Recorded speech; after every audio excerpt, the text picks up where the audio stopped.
ਠੀਕ ਹੈ, ਇਸ ਲਈ ਮੈਂ ਤੁਹਾਨੂੰ 1920 ਦੇ ਨੋਟੇਸ਼ਨ ਵਿੱਚ ਪੇਸ਼ ਕੀਤੇ ਗਏ ਡੀਰਾਕ ਦੇ ਇਸ ਨੋਟੇਸ਼ਨ ਤੇ ਲਿਆਉਣ ਜਾ ਰਿਹਾ ਹਾਂ, ਜੋ ਇੱਕ ਐਂਗੂਲਰ ਬ੍ਰੈਕਟ ਦਾ ਜੋੜ ਹੈ। ਇਸ ਨੂੰ ਬ੍ਰੈਕਟ ਨੋਟੇਸ਼ਨ ਕਹਿੰਦੇ ਹਨ। ਇਸ ਨੂੰ ਅਸੀਂ ਇੱਕ ਕੁਆਂਟਮ ਮਕੈਨੀਕਲ ਸਿਸਟਮ ਦੀ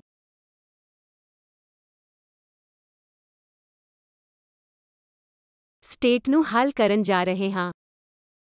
ਇਸ ਕਿਸਮ ਦੀ ਐਂਗੂਲਰ ਬ੍ਰੈਕਟ ਦੁਆਰਾ ਦਰਸਾਈ ਜਾਂਦੀ ਹੈ, ਜਿਸ ਨੂੰ ਡੀਰਾਕ-ਕੇਟ ਕਹਿੰਦੇ ਹਨ। ਤਾਂ ਆਓ ਮੈਂ ਤੁਹਾਡੇ ਲਈ ਇਸ ਨੂੰ ਪੇਸ਼ ਕਰਨ ਦੀ ਕੋਸ਼ਿਸ਼ ਕਰਦੀ ਹਾਂ। ਇਸ ਲਈ ਕੁਆਂਟਮ ਮਕੈਨੀਕਲ ਸਿਸਟਮ ਦੀ ਸਟੇਟ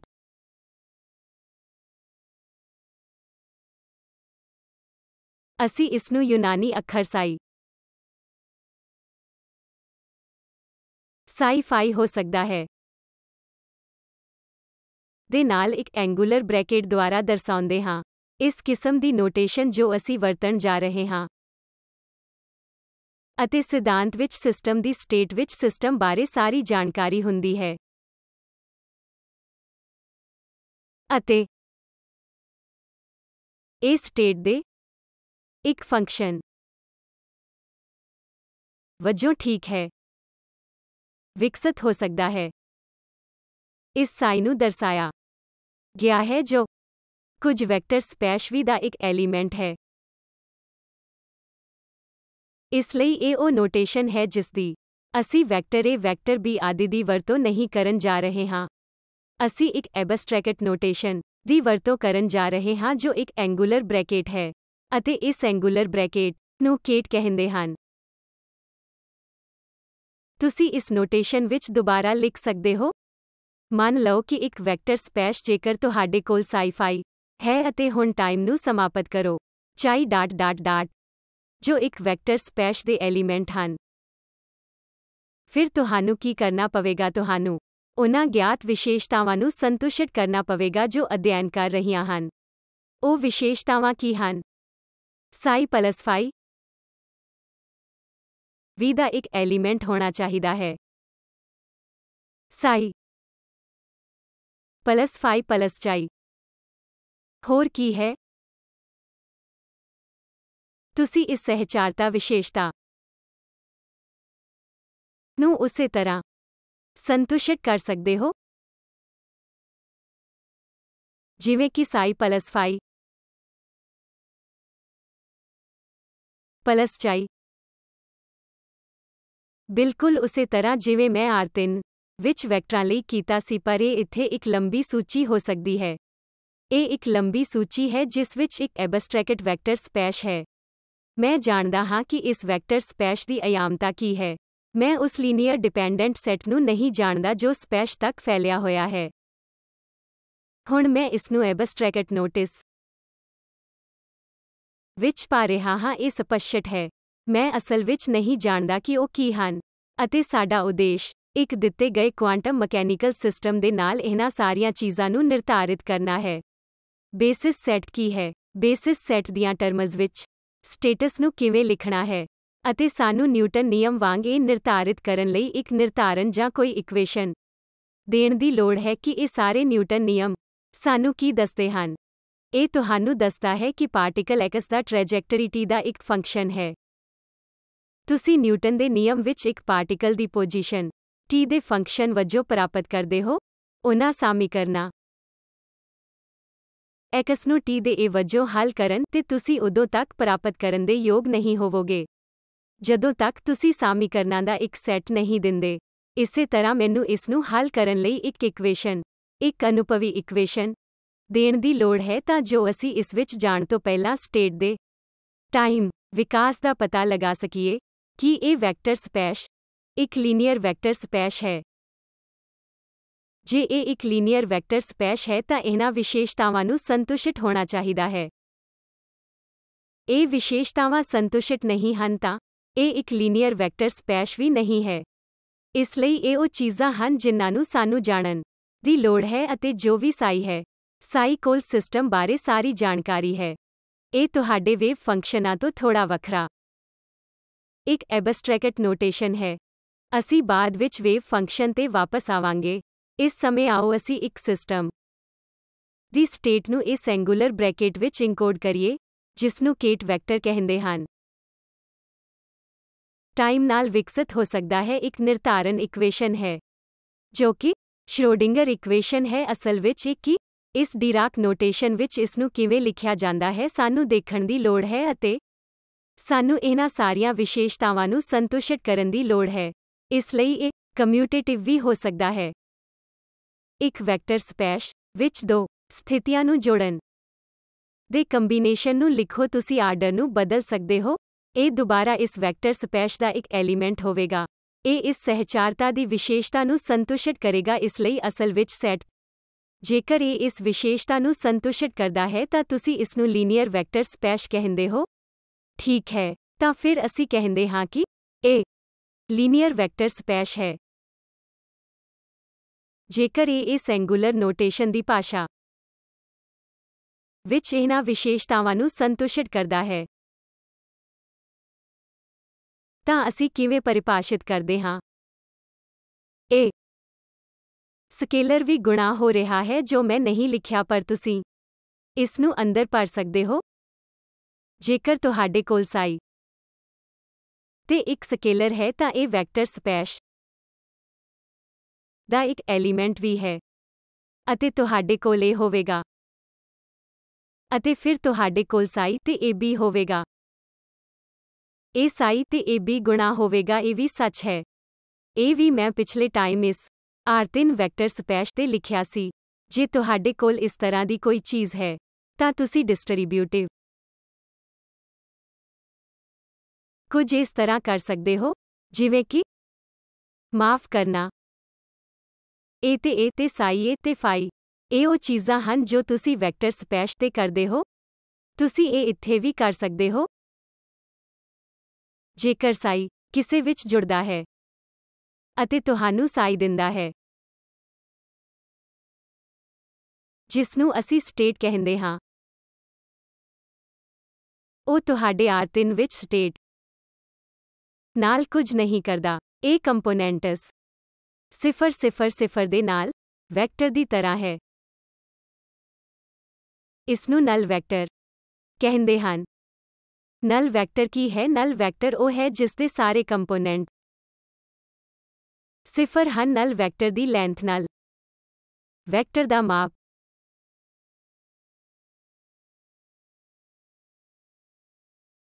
ਸਿਫਰ ਹੋਵੇਗੀ। ਇਸ ਲਈ ਜੇਕਰ ਤੁਸੀਂ ਸਾਈ ਵਿੱਚ ਇੱਕ ਨਲ ਵੈਕਟਰ ਜੋੜਦੇ ਹੋ ਤਾਂ ਤੁਸੀਂ ਉਸੇ ਸਟੇਟ ਨੂੰ ਵਾਪਸ ਪ੍ਰਾਪਤ ਕਰਦੇ ਹੋ। ਨਲ ਵੈਕਟਰ ਦਾ ਮਾਪ 0 ਹੋਵੇਗਾ। ਪਰ ਤੁਸੀਂ ਉਸ ਮਾਪ ਨੂੰ ਕਿਵੇਂ ਪਤਾ ਕਰ ਸਕਦੇ ਹੋ ਜੋ ਸਾਨੂੰ ਇਸ ਸੰਕਲਪ ਤੇ ਲਿਆਉਂਦਾ ਹੈ ਕਿ ਤੁਹਾਨੂੰ ਕਿਸੇ ਵੀ ਐਬਸਟਰੈਕਟ ਲੀਨੀਅਰ ਵੈਕਟਰ ਸਪੇਸ ਤੇ ਇੱਕ ਡਾਟ ਪ੍ਰੋਡਕਟ ਪਤਾ ਕਰਨ ਦੀ ਜ਼ਰੂਰਤ ਹੈ। ਤੁਹਾਡੇ ਕੋਲ ਇੱਕ ਡਿਊਲ ਵੈਕਟਰ ਸਪੇਸ V ਟਿਲਡ ਹੈ ਜੋ V ਤੋਂ ਵੱਖਰਾ ਹੋ ਸਕਦਾ ਹੈ।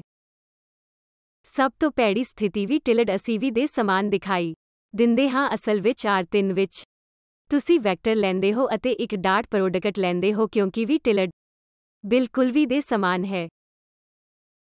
ਪਰ ਜਨਰਲ ਇੱਕ ਡਿਊਲ ਵੈਕਟਰ ਸਪੇਸ ਤੁਹਾਡੇ ਰੀਅਲ ਵੈਕਟਰ ਸਪੇਸ ਤੋਂ ਵੱਖਰਾ ਹੋਵੇਗਾ, ਜਿੱਥੇ ਅਸੀਂ ਸਟੇਟਸ ਨੂੰ ਇੱਕ ਵੱਖਰੇ ਐਂਗੂਲਰ ਬ੍ਰੈਕਟ ਸਿਸਟਮ ਦੁਆਰਾ ਦਰਸਾਉਂਦੇ ਹਾਂ, ਜਿਸ ਨੂੰ ਬਰਾ-ਡੀਰਾਕ ਕਹਿੰਦੇ ਹਨ। ਇਸ ਨੋਟੇਸ਼ਨ ਨੂੰ ਪੇਸ਼ ਕੀਤਾ ਗਿਆ ਹੈ। ਅਸੀਂ ਸਾਰੇ ਇਸ ਦੀ ਸਰਵਵਿਆਪਕ ਤੌਰ ਤੇ ਪਾਲਣਾ ਕਰਦੇ ਹਾਂ। ਇਸ ਲਈ ਇਹ ਉਹ ਹੈ ਜੋ ਐਂਗੂਲਰ ਬ੍ਰੈਕਟ ਹੈ ਜੋ ਸਨਮੁਖ ਫਲਕ ਵਿੱਚ ਲਿਖਿਆ ਗਿਆ ਹੈ। ਇਹ ਬਰਾ ਨੋਟੇਸ਼ਨ ਜੋ ਅਸੀਂ ਇਸ ਨੂੰ ਪੇਸ਼ ਕੀਤਾ ਹੈ, ਵਿਸ਼ੇਸ਼ਤਾਵਾਂ ਦੇ ਉਸੇ ਸਮੂਹ ਨੂੰ ਵੀ ਸੰਤੁਸ਼ਟ ਕਰੇਗਾ ਜੋ ਵੈਕਟਰ ਸਪੇਸ V ਲਈ ਦੇਖਿਆ ਗਿਆ ਸੀ। ਪਰ ਇਸ ਨੋਟੇਸ਼ਨ ਵਿੱਚ ਤੁਹਾਡੇ ਕੋਲ ਸਾਈ ਪਲਸ ਫਾਈ V ਟਿਲਡ ਦਾ ਇੱਕ ਐਲੀਮੈਂਟ ਹੋਣਾ ਚਾਹੀਦਾ ਹੈ। ਅਤੇ ਅਸੀਂ ਇਸ ਨੋਟੇਸ਼ਨ ਨੂੰ ਇਸ ਨੋਟੇਸ਼ਨ ਨਾਲ ਕਿਉਂ ਪੇਸ਼ ਕਰ ਰਹੇ ਹਾਂ?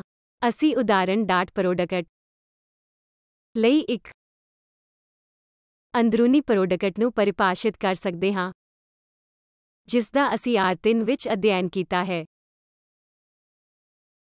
ਅਸੀਂ ਕੁਝ ਸਾਈ ਟਾਈਮ ਫਾਈ ਲਿਖ ਸਕਦੇ ਹਾਂ। ਇੱਕ ਕੇਟ ਨੂੰ ਇੱਕ ਬਰਾ ਨਾਲ ਕੰਟਰੈਕਟ ਕੀਤਾ ਗਿਆ ਹੈ। ਇਹ ਇੱਕ ਡਾਟ ਪ੍ਰੋਡਕਟ ਦੀ ਤਰ੍ਹਾਂ ਹੈ, ਜੋ ਤੁਹਾਨੂੰ ਇੱਕ ਸਕੇਲਰ ਦੇਵੇਗਾ, ਅਤੇ ਇਸ ਨੂੰ ਕਈ ਵਾਰ ਅੰਦਰੂਨੀ ਪ੍ਰੋਡਕਟ ਕਹਿੰਦੇ ਹਨ।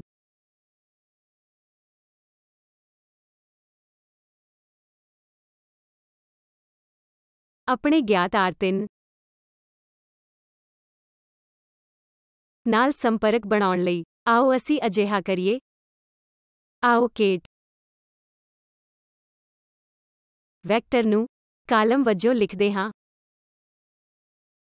ਜੇ ਮੰਨ ਲਓ ਕਿ ਮੈਂ ਇੱਕ ਕੇਟ ਵੈਕਟਰ ਸਾਈ ਨੂੰ x1, x2 ਅਤੇ x3 ਵਜੋਂ ਲਿਖਣਾ ਚਾਹੁੰਦਾ ਹਾਂ ਤਾਂ ਇੱਕ ਨੰਬਰ ਪ੍ਰਾਪਤ ਕਰਨ ਲਈ ਤੁਸੀਂ ਸਾਰੇ ਮੈਟ੍ਰਿਕਸ ਮਕੈਨਿਕਸ ਤੋਂ ਜਾਣੂ ਹੋ। ਅਨੁਸਾਰੀ ਡਿਊਲ ਵੈਕਟਰ ਨੂੰ x1, x2, x3 ਦੁਆਰਾ ਦਰਸਾਇਆ ਜਾਵੇਗਾ। ਇਹ R3 ਦੇ ਐਲੀਮੈਂਟ ਹਨ, ਜਿਸ ਦਾ ਮਤਲਬ ਹੈ ਕਿ ਅਨੁਸਾਰੀ ਡਿਊਲ ਵੈਕਟਰ ਲਈ ਰੀਅਲ ਐਂਟਰੀਆਂ ਇੱਕ ਰੋ ਹੈ। ਉਮੀਦ ਹੈ ਕਿ ਇਹ ਸਭ ਕਈ ਵਾਰ ਕੀਤਾ ਗਿਆ ਹੈ, ਇਸ ਲਈ ਇਹ ਇੱਕ ਰੋ ਹੈ ਜਾਂ ਇਹ ਰੀਅਲ ਵੈਕਟਰ ਸਪੇਸ ਵਿੱਚ ਇਸ ਦਾ ਟਰਾਂਸਪੋਜ਼ ਹੈ। R3 ਇੱਕ ਰੀਅਲ ਵੈਕਟਰ ਸਪੇਸ ਹੈ, ਕਿਉਂਕਿ ਐਂਟਰੀਆਂ ਸਾਰੀਆਂ ਰੀਅਲ ਹਨ, ਅਤੇ ਤੁਸੀਂ ਜਾਣਦੇ ਹੋ ਕਿ ਵੈਕਟਰ ਦੀ ਲੈਂਥ ਕਿੰਨੀ ਹੈ। ਜਦੋਂ ਮੈਂ ਪੁੱਛਦਾ ਹਾਂ ਕਿ ਇਸ ਦਾ ਸਕੁਏਅਰ ਰੂਟ ਕਿਹੜਾ ਹੈ, ਜਿਸ ਨੂੰ ਅਸੀਂ ਸਾਈ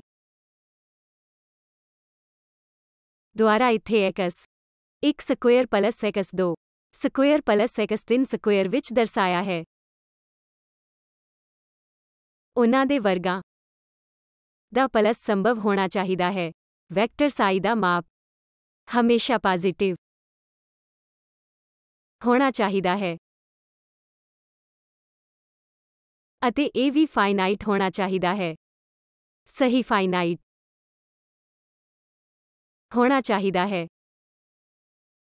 ਇਹ ਇਨਫਿਨਿਟੀ ਨਹੀਂ ਹੋਣਾ ਚਾਹੀਦਾ ਹੈ। ਵੈਕਟਰ ਦੀ ਲੈਂਥ ਦਾ ਮਾਪ ਇਨਫਿਨਿਟੀ ਨਹੀਂ ਹੋ ਸਕਦਾ ਹੈ, ਪੋਜ਼ਿਟਿਵ ਅਤੇ ਫਾਈਨਾਈਟ ਹੋਣਾ ਚਾਹੀਦਾ ਹੈ। ਇਹ ਪਾਬੰਦੀਆਂ ਜਦੋਂ ਵੀ ਅਸੀਂ ਵੈਕਟਰ ਲੈਂਦੇ ਹਾਂ ਤਾਂ ਅਸੀਂ R3 ਵਿੱਚ ਦੇਖ ਸਕਦੇ ਹਾਂ। ਅਸੀਂ ਇਹ ਸੁਨਿਸ਼ਚਿਤ ਕਰਦੇ ਹਾਂ ਕਿ ਤੁਸੀਂ ਲੈਂਥ ਇਨਫਿਨਿਟੀ ਵਾਲੇ ਵੈਕਟਰ ਨਹੀਂ ਲੈਂਦੇ ਹੋ, ਤੁਸੀਂ ਫਾਈਨਾਈਟ ਵੈਕਟਰਾਂ ਨਾਲ ਕੰਮ ਕਰਦੇ ਹੋ ਅਤੇ ਸਿਫਰ ਵੈਕਟਰ ਸਿਫਰ ਕੰਪੋਨੈਂਟਸ x1, x2, x3 ਦੇ ਨਾਲ ਹੈ, ਸਾਰੇ ਸਿਫਰ ਹਨ, ਅਤੇ ਤੁਹਾਨੂੰ ਇਸ ਵੈਕਟਰ ਦੀ ਲੈਂਥ ਮਿਲਦੀ ਹੈ। ਮੰਨ ਲਓ ਕਿ R3 ਦੀ ਬਜਾਏ ਮੈਂ ਕਿਸੇ ਕੰਪਲੈਕਸ ਵੈਕਟਰ ਸਪੇਸ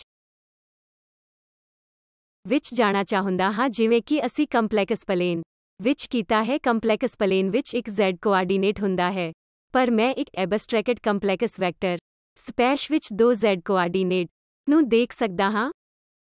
ਜੇਕਰ ਤੁਸੀਂ ਅਜਿਹੀਆਂ ਚੀਜ਼ਾਂ ਕਰਦੇ ਹੋ ਤਾਂ ਮੰਨ ਲਓ ਕਿ x1 ਕੰਪਲੈਕਸ ਹੈ, x2 ਕੰਪਲੈਕਸ ਹੈ, x3 ਕੰਪਲੈਕਸ ਹੈ। ਮੰਨ ਲਓ ਜੇਕਰ ਮੈਂ ਅੰਦਰੂਨੀ ਪ੍ਰੋਡਕਟ ਲੈਂਦਾ ਹਾਂ, ਇਸ ਦਾ ਕੀ ਹੋਵੇਗਾ? ਅਤੇ ਠੀਕ ਕੰਪਲੈਕਸ ਬਣ ਜਾਵੇਗਾ। ਜੇਕਰ x1, x2, x3 ਕੰਪਲੈਕਸ ਹਨ, x1 square plus x2 square plus x3 square x1 square complex x2 square complex x3 ਹੋਵੇਗਾ। ਪਰ ਫਿਰ ਇਸ ਨੂੰ ਵੈਕਟਰ ਦੀ ਲੈਂਥ ਵਜੋਂ ਕਹਿਣ ਦਾ ਇਹ ਅਰਥ ਇਸ ਦੇ ਅਰਥ ਗੁਆ ਦਿੰਦਾ ਹੈ। ਅਸੀਂ ਕਿਸੇ ਵੈਕਟਰ ਦੀ ਲੈਂਥ ਲਈ ਕੋਈ ਕੰਪਲੈਕਸ ਮਾਤਰਾ ਨਹੀਂ ਚਾਹੁੰਦੇ। ਸਭ ਤੋਂ ਵਧੀਆ ਵਿਕਲਪ ਕੀ ਹੈ ਜੋ ਤੁਸੀਂ ਮੈਟ੍ਰਿਕਸ ਮਕੈਨਿਕਸ ਮੈਟਰਿਸਿਸ ਵਿੱਚ ਮਕੈਨੀਕਲ ਤੌਰ ਤੇ ਕਰਦੇ ਹੋ? ਤੁਸੀਂ ਕੀ ਕਰਦੇ ਹੋ? ਤੁਸੀਂ ਨਾ ਸਿਰਫ ਜਨਰਲ ਮੈਟਰਿਸਿਸ ਨੂੰ ਤਬਦੀਲ ਕਰਦੇ ਹੋ, ਅਜਿਹੀਆਂ ਐਂਟਰੀਆਂ ਹੁੰਦੀਆਂ ਹਨ ਜੋ ਕੰਪਲੈਕਸ ਕੰਜੂਗੇਟ ਅਤੇ ਟਰਾਂਸਪੋਜ਼ ਹੁੰਦੀਆਂ ਹਨ, ਜਿਸ ਨੂੰ ਇੱਕ ਸਹਿਖੰਡਨ ਆਪਰੇਸ਼ਨ ਕਹਿੰਦੇ ਹਨ। ਇਹ ਵੀ ਇੱਕ ਮੈਟ੍ਰਿਕਸ ਦੀ ਤਰ੍ਹਾਂ ਹੈ। ਇਹ ਇੱਕ ਸਕੁਏਅਰ ਮੈਟ੍ਰਿਕਸ ਨਹੀਂ ਹੈ। ਜਦੋਂ ਮੈਂ ਸਿਧਾਂਤ ਵਿੱਚ ਇਸ ਡਿਊਲ ਸਪੈਸ਼ ਤੇ ਜਾਂਦਾ ਹਾਂ,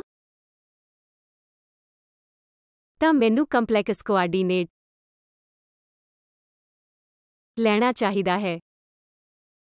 ਜੇਕਰ ਮੈਂ ਅਜਿਹਾ ਕਰਦਾ ਹਾਂ, ਤਾਂ ਇਹ ਇੱਕ mode x 1 square, mode x 2 square ਅਤੇ ਮੋਡ x 3 ਸਕੁਏਅਰ ਹੋਵੇਗਾ ਤਾਂ ਇਹ ਪੋਜ਼ਿਟਿਵ ਹੋਵੇਗਾ।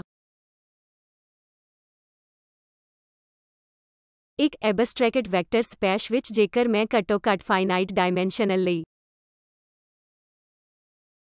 ਪਰਿਭਾਸ਼ਿਤ ਵੈਕਟਰ ਲੈਂਦਾ ਹਾਂ, ਤਾਂ ਇਹ ਤੁਹਾਨੂੰ ਕੰਪੋਨੈਂਟਸ ਦੀ ਸੰਖਿਆ ਦੇਵੇਗਾ, ਜੋ ਤੁਹਾਨੂੰ ਦੱਸੇਗਾ ਕਿ ਕੋਈ ਵੀ ਆਰਬਿਟਰੇਰੀ ਸਟੇਟ ਇਸ ਸਪੈਸ਼ ਦੀ ਡਾਇਮੈਂਸ਼ਨ ਕੀ ਹੈ। ਇਸ ਲਈ ਮੰਨ ਲਓ ਕਿ ਮੈਂ ਇਸ ਨੂੰ 3 ਡਾਇਮੈਂਸ਼ਨ ਮੰਨਦਾ ਹਾਂ, ਅਤੇ ਮੈਂ ਇਹਨਾਂ ਕੰਪੋਨੈਂਟਸ ਦੀਆਂ ਟਰਮਜ਼ ਵਿੱਚ ਲਿਖੀ ਐਬਸਟਰੈਕਟ ਸਥਿਤੀ ਨੂੰ ਕਾਲਮ ਵੈਕਟਰ ਵਿੱਚ ਲੈ ਸਕਦਾ ਹਾਂ। ਡਿਊਲ ਵੈਕਟਰ ਜਿਸ ਨੂੰ ਇਸ ਐਂਗੂਲਰ ਬ੍ਰੈਕਟ ਦੁਆਰਾ ਦਰਸਾਇਆ ਜਾਂਦਾ ਹੈ, ਇਸ ਨੂੰ ਕੇਟ ਕਹਿੰਦੇ ਹਨ, ਇਸ ਨੂੰ ਬਰਾ ਕਹਿੰਦੇ ਹਨ। ਅਨੁਸਾਰੀ ਡਿਊਲ ਵੈਕਟਰ ਨੂੰ ਕਾਲਮ ਨੂੰ ਇੱਕ ਰੋ ਵਿੱਚ ਬਦਲਦੇ ਹੋਏ ਲਿਖਿਆ ਜਾਣਾ ਚਾਹੀਦਾ ਹੈ, ਅਤੇ ਗੁੰਝਲਦਾਰ ਗੁਣਾਂਕਾਂ ਦਾ ਕੰਪਲੈਕਸ ਕੰਜੂਗੇਟ ਕਰਨਾ ਚਾਹੀਦਾ ਹੈ, ਤਾਂ ਜੋ ਅੰਦਰੂਨੀ ਪ੍ਰੋਡਕਟ ਜਿਸ ਨੂੰ ਤੁਸੀਂ ਹੁਣ ਤੱਕ ਖਾਸ ਵੈਕਟਰ ਅਤੇ ਇਸ ਦੇ ਡਿਊਲ ਵੈਕਟਰ ਲਈ ਪਰਿਭਾਸ਼ਿਤ ਕੀਤਾ ਹੈ, ਇਹ ਇੱਕ ਅਤੇ ਇਹ ਇੱਕ ਜੋ ਪੋਜ਼ਿਟਿਵ ਨਿਸ਼ਚਿਤ ਹੋਵੇਗਾ। ਜੇਕਰ ਅਸੀਂ ਕੇਟ ਨੂੰ ਇੱਕ ਕਾਲਮ ਅਤੇ ਬਰਾ ਨੂੰ ਇੱਕ ਰੋ ਦੇ ਰੂਪ ਵਿੱਚ ਕੰਪਲੈਕਸ ਕੰਜੂਗੇਸ਼ਨ ਨਾਲ ਪਰਿਭਾਸ਼ਿਤ ਕਰਦੇ ਹਾਂ। ਹੁਣ ਮੇਰਾ ਅਗਲਾ ਸਵਾਲ ਇਹ ਹੈ ਕਿ ਫਾਈ ਦੇ ਨਾਲ ਸਾਈ ਵਿਸ਼ੇਸ਼ਤਾ ਕੀ ਹੈ? ਫਾਈ ਦੇ ਨਾਲ ਸਾਈ ਦੇ ਨਾਲ ਫਾਈ ਨੂੰ ਸੰਤੁਸ਼ਟ ਕਰਦਾ ਹੈ। ਦੋ ਵੈਕਟਰਾਂ ਦੇ ਅੰਦਰੂਨੀ ਪ੍ਰੋਡਕਟ ਵਾਂਗ ਹੈ। ਤੁਹਾਡੇ ਕੋਲ ਇੱਕ ਵੈਕਟਰ ਸਾਈ ਹੈ, ਤੁਹਾਡੇ ਕੋਲ ਇੱਕ ਹੋਰ ਵੈਕਟਰ ਫਾਈ ਹੈ, ਅਤੇ ਇਹ ਦੋ ਵੱਖ-ਵੱਖ ਵੈਕਟਰਾਂ ਦਾ ਇੱਕ ਡਾਟ ਪ੍ਰੋਡਕਟ ਹੈ। ਕੀ ਹੁੰਦਾ ਹੈ ਜੇਕਰ ਤੁਸੀਂ ਬਦਲਦੇ ਹੋ? ਜੇਕਰ ਤੁਸੀਂ ਫਾਈ ਨੂੰ ਡਿਊਲ ਵੈਕਟਰ ਸਪੈਸ਼ ਵਿੱਚ ਅਤੇ ਸਾਈ ਨੂੰ ਵੈਕਟਰ ਸਪੈਸ਼ ਵਿੱਚ ਰੱਖਦੇ ਹੋ ਤਾਂ ਇਹ ਇੱਕੋ ਜਿਹਾ ਰਹਿੰਦਾ ਹੈ। ਇਸ ਲਈ ਕਿਹੜੀ ਵਿਸ਼ੇਸ਼ਤਾ ਹੈ? ਇਹ ਸਾਈ ਫਾਈ ਪ੍ਰਸ਼ਨ ਚਿੰਨ੍ਹ ਫਾਈ ਸਾਈ ਨੰਬਰ ਨੂੰ ਸੰਤੁਸ਼ਟ ਕਰਦੀ ਹੈ। ਮੰਨ ਲਓ ਕਿ ਮੈਂ ਸਾਈ ਨੂੰ A1 A2 A3 ਕਹਿਣ ਲਈ ਲੈਂਦਾ ਹਾਂ, ਜੋ ਕਿ ਕੰਪਲੈਕਸ ਹਨ, ਅਤੇ ਅਸੀਂ ਫਾਈ ਨੂੰ B1 B2 B3 ਲੈਂਦਾ ਹਾਂ ਜੋ ਕਿ ਕੰਪਲੈਕਸ ਹਨ। ਸਾਈ ਫਾਈ ਕੀ ਹੈ? ਜੋ ਕਿ A1 star B1 plus A2 star B2 plus C3 star B3 ਹੈ। ਸਾਈ B1 star A1 plus B2 star A2 ਨਾਲ ਫਾਈ ਕੀ ਹੈ?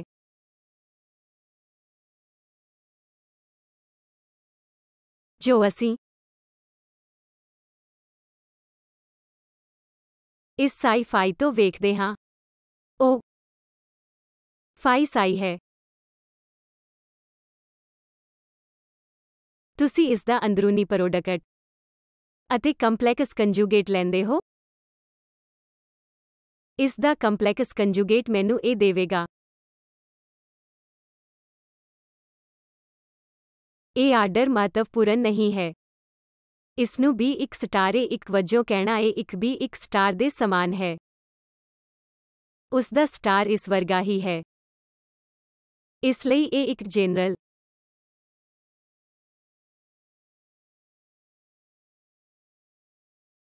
ਕੰਪਲੈਕਸ ਵੈਕਟਰ ਸਪੈਸ਼ ਵਿੱਚ ਵਿਸ਼ੇਸ਼ਤਾ ਹੈ। ਜੇਕਰ ਇਹ ਰੀਅਲ ਹੈ ਤਾਂ ਲੈਫਟ ਹੈਂਡ ਸਾਈਡ ਰੀਅਲ ਹੈ। Right hand side real complex conjugation ਦੀ ਲੋੜ ਨਹੀਂ ਹੈ, ਪਰ ਆਮ ਤੌਰ ਤੇ ਵੈਕਟਰ ਸਪੈਸ਼ ਕੰਪਲੈਕਸ ਐਂਟਰੀਆਂ ਹੋ ਸਕਦੀਆਂ ਹਨ, ਅਤੇ ਤੁਹਾਨੂੰ ਇਹ ਯਕੀਨੀ ਬਣਾਉਣ ਦੀ ਲੋੜ ਹੈ ਕਿ ਕਿਸੇ ਵੀ ਦੋ ਵੈਕਟਰਾਂ ਦਾ ਅੰਦਰੂਨੀ ਪ੍ਰੋਡਕਟ ਹੋਵੇਗਾ। ਜੇਕਰ ਤੁਸੀਂ ਡਿਊਲ ਵੈਕਟਰ ਅਤੇ ਵੈਕਟਰ ਨੂੰ ਬਦਲਦੇ ਹੋ, ਤਾਂ ਇਹ ਇੱਕ ਕੰਪਲੈਕਸ ਹੋਵੇਗਾ। ਇਸ ਲਈ ਕਿਰਪਾ ਕਰਕੇ ਇਸ ਨੋਟੇਸ਼ਨ ਦੀ ਆਦਤ ਪਾਓ। ਇਸ ਲਈ ਮੈਂ ਕੁਝ ਟਾਈਮ ਲਗਾ ਰਿਹਾ ਹਾਂ ਤਾਂ ਜੋ ਤੁਸੀਂ ਇਸ ਨੋਟੇਸ਼ਨ ਤੋਂ ਜਾਣੂ ਹੋਵੋ ਅਤੇ ਫਿਰ ਤੁਸੀਂ ਦੇਖੋਗੇ ਕਿ ਇਹ ਨੋਟੇਸ਼ਨ ਕਿੰਨੀ ਸ਼ਕਤੀਸ਼ਾਲੀ ਹੈ। ਇੱਥੇ ਇੱਕ ਬਲਾਕ ਸਾਰ ਅੰਸ਼ ਹੈ ਜੋ ਮੈਂ ਹੁਣੇ ਕਿਹਾ ਹੈ, ਜੋ ਕਿ ਇੱਕ ਕੁਆਂਟਮ ਮਕੈਨੀਕਲ ਸਿਸਟਮ ਦੀ ਡੀਰਾਕ ਬ੍ਰਾਕੇਟ ਨੋਟੇਸ਼ਨ ਸਥਿਤੀ ਹੈ। ਇੱਕ ਐਂਗੂਲਰ ਬ੍ਰੇਕੇਟ ਦੁਆਰਾ ਦਰਸਾਈ ਜਾਂਦੀ ਹੈ, ਜਿਸ ਨੂੰ ਡੀਰਾਕ-ਕੇਟ ਦੁਆਰਾ ਕਿਹਾ ਜਾਂਦਾ ਸੀ।